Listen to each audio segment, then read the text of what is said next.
Sutton's son is 18 years old, graduated from high school. I think that she was having a luncheon get together at her home for her son's graduation. It looked like it was a celebratory dinner, except her son was nowhere to be seen. Okay.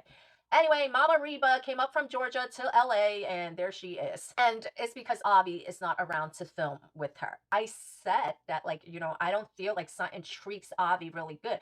Avi's title is supposed to be manager, like house manager, right? But I was like, she treats him like a personal assistant. And in one of my recaps, I even said, I think the only reason why she gave Avi the title of house manager was because she didn't want to give him the title of personal assistant, but that was basically what Avi was to her, a personal assistant, and she treated him like a personal assistant. Not only did she treat him like a personal assistant, but there were times that she treated him like he was a butler. There were times that she treated him like a cook, like a cleaner. Like, I think she saw Kathy Hilton with a butler and she wanted to do that. She wanted to have that for herself.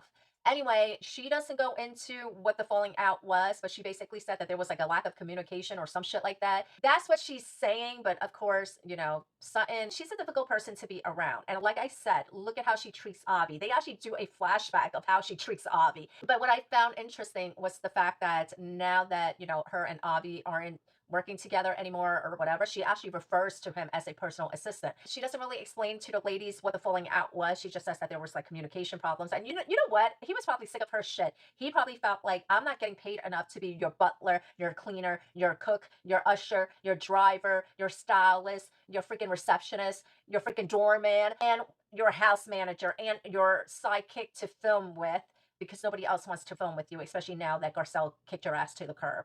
I felt like in a lot of ways, Sutton and Avi's relationship is like that girl, Lexi. A lot of people call her Big Bird because she's just like really tall and awkward looking. But Margaret Joseph's assistant, Lexi, who lives in her garage, I felt like that is more or less like the dynamic that Sutton had with Avi. And now she's got her mother all the way up from Georgia to film.